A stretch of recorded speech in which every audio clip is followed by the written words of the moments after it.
Donc, pour me présenter en quelques mots, moi je suis coach et thérapeute. Je suis formée aux méthodes PIT, qui est une thérapie brève particulièrement efficace dans le domaine du désir d'enfant et de la PMA. Et j'accompagne les hommes et les femmes qui ont un projet d'enfant autour de 40 ans.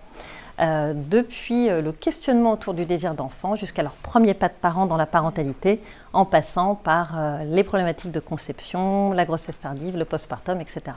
Donc je couvre tout le spectre de la parentalité tardive. Je suis alors maman, je suis devenue maman à 41 ans, donc j'ai un petit garçon de 9 ans. Je suis également belle-mère d'un ado de 18 ans et en devenant maman à 41 ans, j'ai trouvé que ce que j'avais vécu ne correspondait pas du tout à tous les discours anxiogènes et hyper médicalisés que j'avais pu lire ou entendre pendant cette grossesse, et c'est ce qui m'a amenée à coécrire ce guide pratique, Avoir un enfant à 40 ans ou presque, avec la journaliste Agathe Giroroux. C'est un livre qui a donné lieu à une vaste investigation, parce qu'il n'existait rien sur le sujet, à part quelques livres de médecins qui disaient que la grossesse tardive était très très dangereuse. Et donc on a interviewé énormément de gens, et l'idée c'était vraiment de répondre, d'essayer de tenter de répondre en tout cas à ces questions qu'on se pose quand on est en parcours bébé. Est-ce que je vais réussir à faire ce bébé? Est-ce que la grossesse tardive est dangereuse? Que vont dire mes collègues, mes amis, ma famille? Comment vais-je accompagner mon enfant sur la durée, etc. Et le résultat, c'est une boîte à outils avec des infos, des bonnes pratiques pour réussir son projet d'enfant autour de 40 ans, de la conception à l'éducation, toujours sur ce spectre complet de la parentalité tardive. Beaucoup de témoignages de parents, de futurs parents quadras, mais aussi d'hommes et de femmes en parcours d'enfant, avec des profils très variés, familles homoparentales, monoparentales, familles recomposées, familles nombreuses, couples en PMA, etc. Et puis des conseils d'experts, parce qu'on voulait vraiment donner une vision, la vision la plus juste possible, avec des avis divers. Et donc on avait interviewé à l'époque beaucoup de psy, de thérapeutes, mais également de médecins spécialisés dans la PMA et dans la maternité tardive.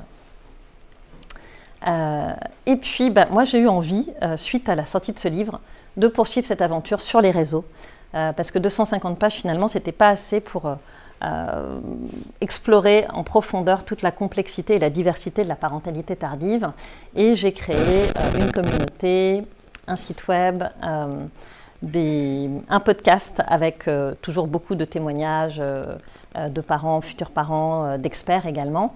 Et de fil en aiguille, j'ai commencé à accompagner les hommes et les femmes qui avaient un projet d'enfant autour de 40 ans. Je suis devenue coach et thérapeute, et aujourd'hui je vous propose un accompagnement psycho-émotionnel qui mixe à la fois donc, du coaching et de la thérapie. L'idée c'est de vous donner du soutien émotionnel, mais aussi de vous permettre de libérer vos émotions, et donc de vous offrir un sas pour de la libération émotionnelle, parce que quand on est en parcours depuis un moment, il peut y avoir beaucoup d'émotions négatives à vibration assez basse qui se sont engrammées dans le corps et qui créent de la souffrance, de l'inconfort au fil de ce parcours. Et ça peut être intéressant justement d'aller s'en libérer, d'aller les évacuer. Et il existe des protocoles pour ça qui sont très efficaces et qui vous permettent de vous libérer de cette honte, cette culpabilité, ce sentiment d'injustice, etc. qui peut vous traverser dans ces parcours. Je fais aussi un gros travail sur tout ce qui va être blocage conscient et inconscient, les traumas, les peurs, les croyances limitantes, qu'elles viennent de l'enfance ou des épreuves de vie qu'on a traversées jusque-là, parfois même du parcours en lui-même, qui peut être un peu traumatisant. Et tous ces blocages, en fait, sont susceptibles de freiner l'arrivée de l'enfant. Alors, ce n'est pas une baguette magique que je propose, bien sûr, mais c'est un travail d'exploration qui va participer largement au succès d'un protocole. Et puis, je vous donne aussi des outils pour gérer le stress et l'anxiété, parce que ce sont des choses qui s'invitent beaucoup dans ces parcours. On sait aujourd'hui que le stress est quand même assez nocif. Alors, pas seulement parce que c'est un inconfort sur le plan émotionnel, mais aussi parce que physiologiquement, ça peut aller jusqu'à bloquer une ovulation. Donc, c'est intéressant de pouvoir, avec certains outils, aller travailler sur la baisse du taux de cortisol et sur la baisse de l'anxiété. Et puis, bien sûr, je vous partage de l'expérience sur la suite des événements, à savoir la parentalité, mais aussi sur ce que vous êtes en train de vivre à travers tous les hommes et toutes les femmes que j'accompagne au quotidien dans ces parcours.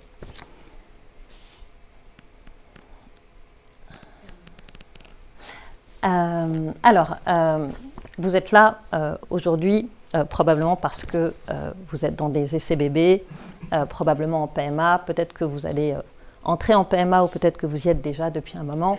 Et comme je vous le disais au départ, votre âge, a priori, on ne vous dit pas que c'est forcément un atout dans ces moments-là. Mais ce qui est intéressant, c'est que par la suite, ça peut vraiment être un atout. Et c'est le message que je veux vous faire vraiment passer aujourd'hui, parce qu'on ne vous dit pas forcément. Mais cette maturité que vous avez peut vous permettre d'être des parents particulièrement engagés et de vivre votre parentalité d'une façon très épanouissante. C'est un peu ce dont on va parler aujourd'hui. Je voulais quand même commencer par quelques chiffres. Rappeler que 5,7% des bébés qui naissent chaque année ont une maman quadra, 17% des bébés qui naissent chaque année ont un papa quadra.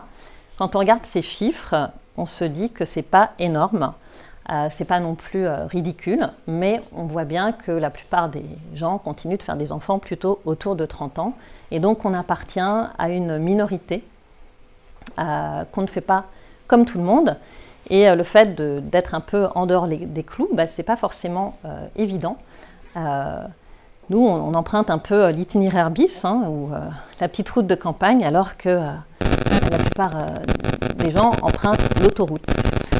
Voilà, que ce soit par choix ou pas, du coup, on ne fait pas comme tout le monde. Et l'idée, c'est quand même d'accepter cet état de fait, cette singularité, quand on est dans des projets d'enfants tardifs. Et c'est ce que je vous propose vraiment à travers cette conférence, en partant d'un principe finalement assez simple et assez sain, selon moi, c'est de considérer que faire un enfant à 40 ans, c'est ni mieux ni moins bien que de faire un enfant à 30 ans, c'est juste différent. Et il y a des avantages et des inconvénients. Alors justement, quand on parle des avantages de faire un enfant sur le tard, on entend souvent parler du confort financier, de la stabilité dans le couple, de la stabilité professionnelle aussi. Moi, j'aimerais attirer votre attention sur ce qui fait, selon moi, vraiment la quintessence de la parentalité tardive, à savoir la maturité. Le fait d'avoir vécu des choses, d'avoir prendre un peu de recul sur la vie, d'avoir accumulé un certain nombre d'expériences, ça a un impact sur tout ce qu'on va vivre, la grossesse, l'accueil de l'enfant, l'éducation.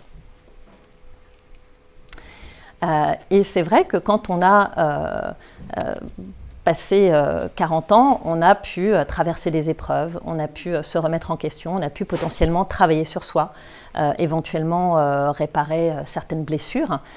Et du coup, on arrive, quand on accède à la parentalité, on arrive avec ce qu'on pourrait appeler une version améliorée de soi-même, ou en tout cas quelque chose qui s'en rapproche.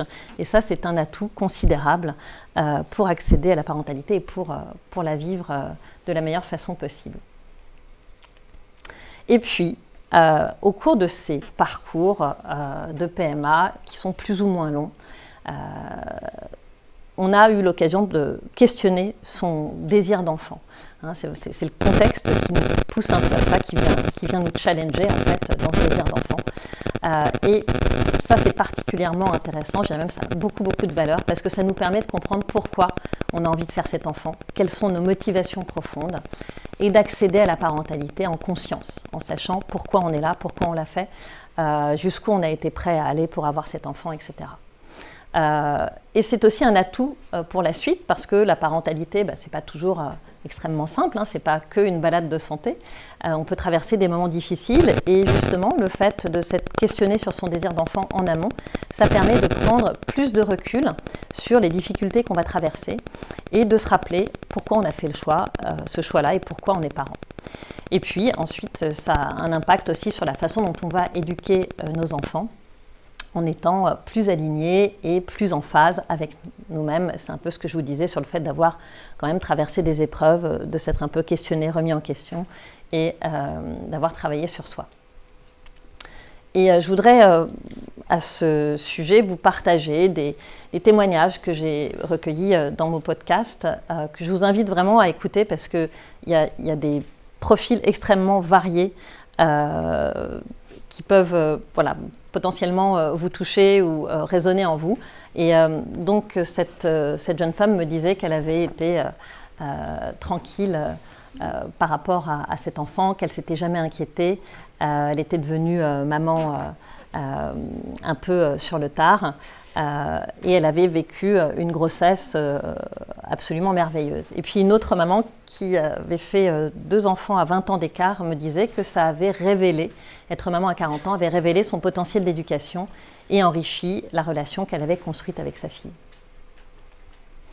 Et puis pour valider ces propos, je voudrais vous partager cette étude, une étude danoise donc menée en 2016, qui a été d'ailleurs plus ou moins corroborée par d'autres études menées aux États-Unis, qui dit que les mères deviennent plus flexibles avec l'âge, plus tolérantes, qu'elles s'épanouissent mieux émotionnellement elles-mêmes, et que la maturité psychologique peut ainsi expliquer pourquoi les mères plus âgées pratiquent une parentalité plus positive et plus engagée, qui contribue à un environnement psychosocial favorable au bon développement de l'enfant.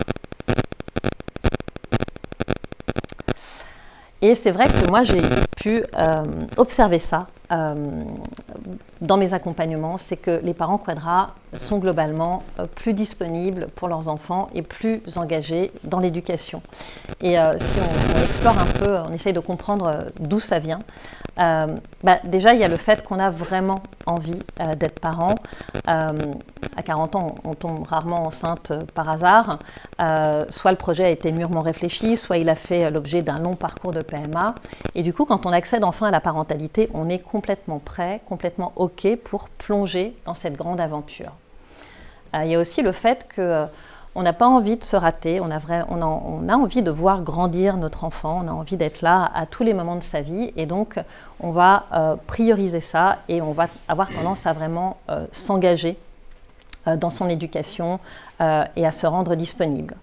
Et puis le dernier point, c'est qu'on a souvent sa carrière un peu derrière soi. Alors ça ne veut pas dire qu'on ne travaille plus à 40 ans, hein. On est en général très actif, mais on est peut-être sur des postes un peu plus à responsabilité, où on a un peu plus de souplesse, d'autonomie, et ça permet justement de se rendre disponible. Et je l'avais vraiment observé chez les papas quinquas ou quadras, qui sont moins dans la course à la carrière que leurs congénères trentenaires et qui vont naturellement s'engager plus dans leur paternité.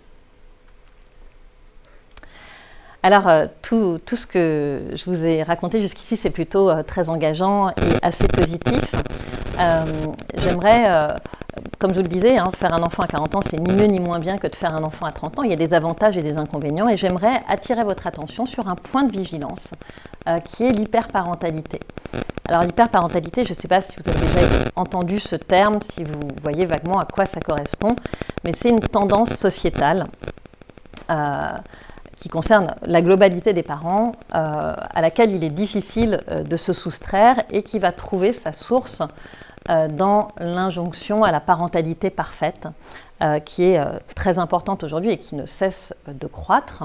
Et un hyperparent, c'est un parent qui va s'impliquer de façon excessive dans la vie de son enfant, qui va être extrêmement présent, qui va se sentir très coupable parce que finalement, comme il vise en permanence la perfection et qu'il n'arrive pas à l'atteindre, voilà, il y a une culpabilité qui est en permanence générée, qui se sent hyper responsable de ce petit être qu'il a mis au monde.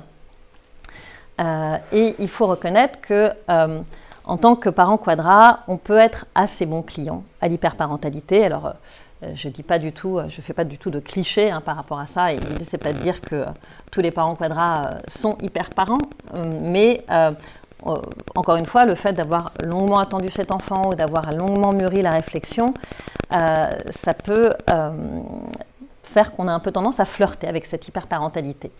Et le problème, c'est que l'hyperparentalité, ça a des conséquences sur le parent. Déjà, il y a une charge mentale qui est assez importante. Il y a beaucoup de culpabilité. Tout cela peut mener au burn-out parental. dont on parle beaucoup aujourd'hui, dont vous avez peut-être entendu parler. Et puis, ça peut aussi avoir l'effet totalement inverse, c'est-à-dire mener à l'hypoparentalité. Et l'hypoparentalité, c'est le fait de se désengager totalement de l'éducation parce que finalement, c'est trop dur. Et puis, du côté de l'enfant, il y a une perte de confiance en soi. C'est quand même une entrave à son développement. Et l'hyperparentalité, ça ne favorise pas forcément l'autonomie. Je ne vais pas m'appesantir plus sur la notion d'hyperparentalité, on pourrait y consacrer une conférence. Voilà, c'était vraiment juste pour vous mettre un petit warning là-dessus et vous rappeler que bien sûr le parent parfait il n'existe pas, hein. Même à 40 ans, même quand on a lu tous les livres, qu'on a vu comment les copains éduquaient leurs enfants et qu'on s'est dit qu'on ferait peut-être ça mais pas ça, etc. Et finalement un enfant il a besoin d'attention, d'amour, de confiance et bien sûr de coquillettes. Alors je voulais aussi faire un point, passer un peu en revue les grands questionnements des parents tardifs, parce que je sais que ces questionnements, ils s'invitent dès le désir d'enfant. Ils peuvent être très, très présents, et encore une fois, c'est un peu en lien avec cette maturité et avec le fait qu'on va avoir tendance à se poser beaucoup de questions, et parfois peut-être un peu trop, et ça peut créer de l'anxiété. Donc, je vous propose de les passer en revue et de voir un peu comment on peut les aborder et comment on peut négocier avec ces questions. Alors, une question qui revient souvent, une peur même, c'est la peur de la grossesse tardive. C'est vrai que cette grossesse tardive, elle génère beaucoup de fantasmes, à tel point que certains soignants la qualifient de grossesse gériatrique.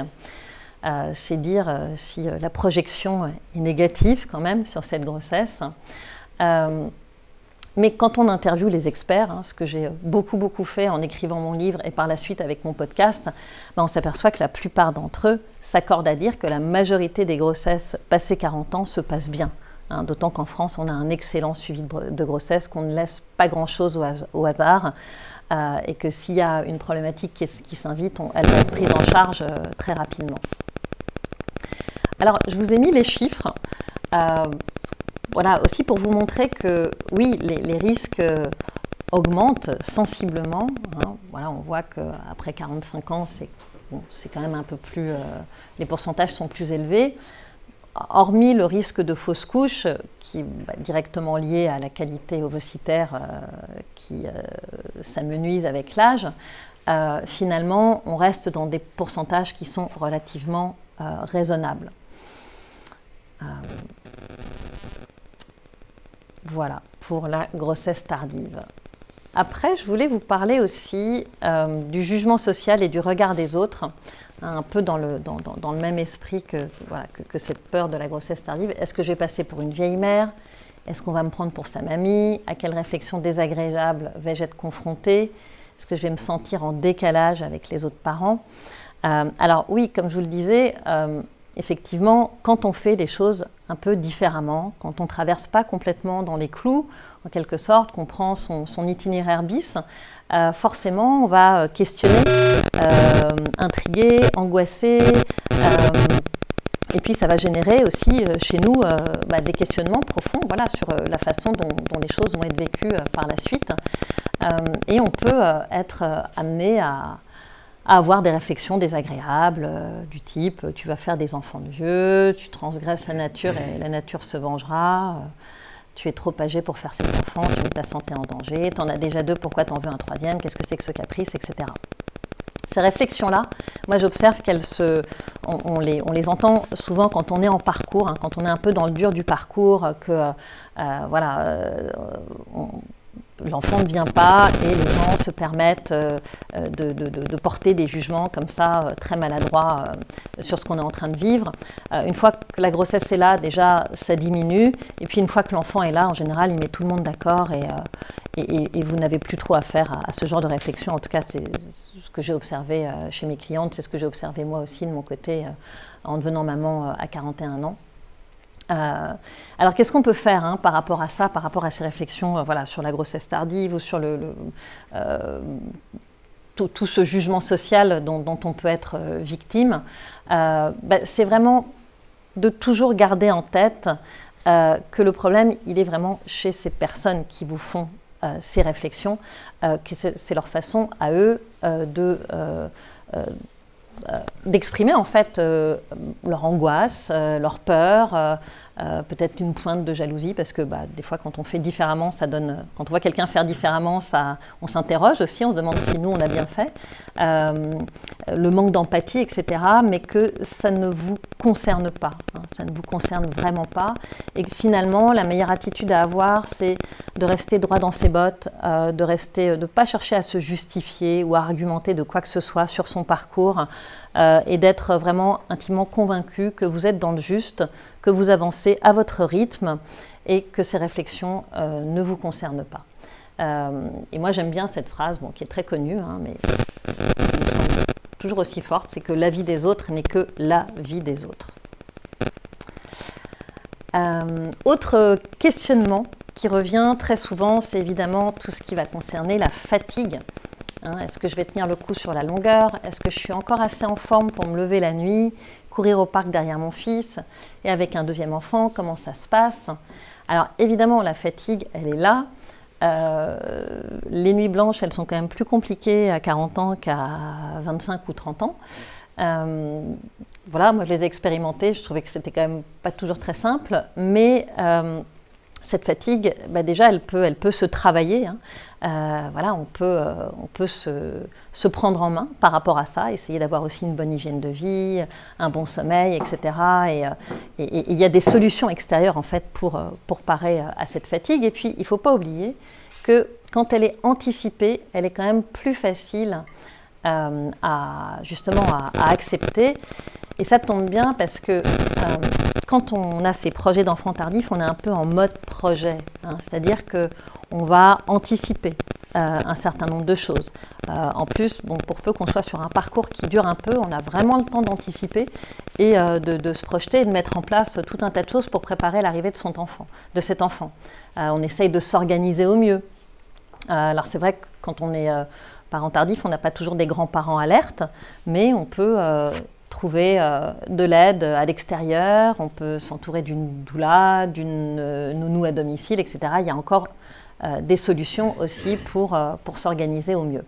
On partage les tâches, comme je vous le disais. Moi, ce que j'ai observé, alors à mon humble niveau, hein, c'est que les papas Quadra et Quinca étaient quand même plus prêts à mettre la main à la pâte, hein, plus prêts à s'engager, à s'investir dans leur paternité.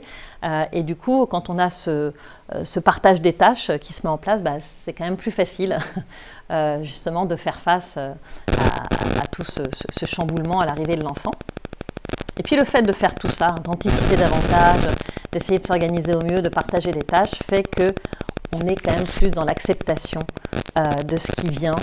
Et moi, souvent, quand je reste en contact avec les personnes que j'accompagne, qui deviennent parents, et je leur demande un petit peu comment ça se passe, justement, comment ils font face à ce tsunami que représente l'arrivée d'un enfant.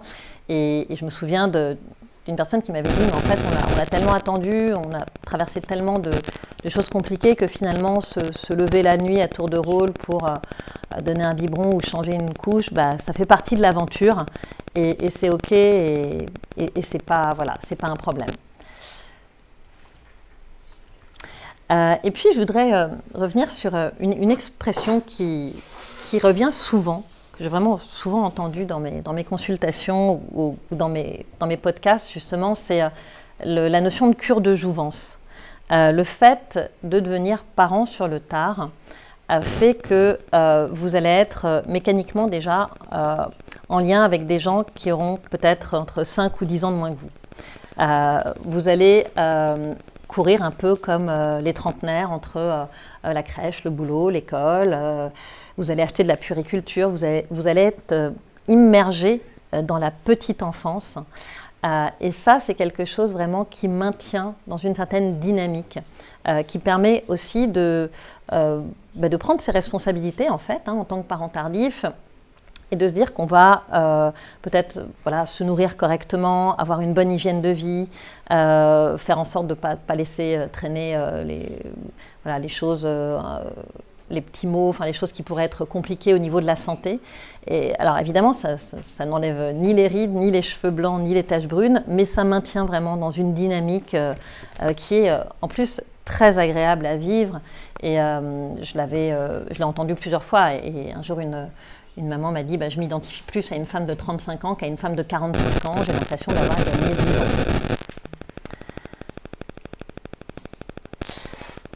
Et puis, il y a aussi un des grands questionnements, c'est la peur du temps qui passe. Est-ce que je vais vivre assez longtemps pour accompagner mon enfant? Est-ce que je pourrais profiter pleinement de lui? Est-ce que je vais connaître mes petits-enfants? Je ne l'ai pas noté ici, mais il y a aussi beaucoup cette question sur est-ce que je suis pas en train de faire quelque chose d'égoïste et d'en faire mon bâton de vieillesse, etc. Alors, je n'ai pas vraiment de réponse par rapport à ça, parce que cet âge, il est incompressible. Et effectivement, quand on a un enfant à 40 ans, quand il en aura 20, on en aura 60. Maintenant, j'aimerais juste quand même rappeler que la moyenne d'âge, l'espérance de vie aujourd'hui, elle est quand même autour de 80 ans. Donc ça laisse quand même un petit paquet d'années pour accompagner son enfant sur la longueur aussi. Ensuite, on peut être aussi dans la qualité plutôt que dans la quantité. D'ailleurs, c'est ce que me disait ce papa que j'avais interviewé, qui était papa de 4 enfants et qui avait eu ses enfants avec pas mal d'années d'écart, qui disait voilà, je sais que les années défilent, mais j'ai décidé de profiter à fond de mon petit dernier, ce cadeau de la vie, de vivre le moment présent et bien sûr de mettre toutes les chances de mon côté pour vivre le plus longtemps possible en bonne santé. Voilà, et bien écoutez, je pense qu'on a fait le tour de cette parentalité tardive. Je vous remercie beaucoup pour votre écoute. Voilà, n'hésitez pas si vous voulez qu'on échange à la fin des conférences, qu'on discute ensemble sur votre projet. J'ai amené quelques livres aussi que je peux dédicacer. Voilà, je serais ravie d'échanger avec vous. Merci.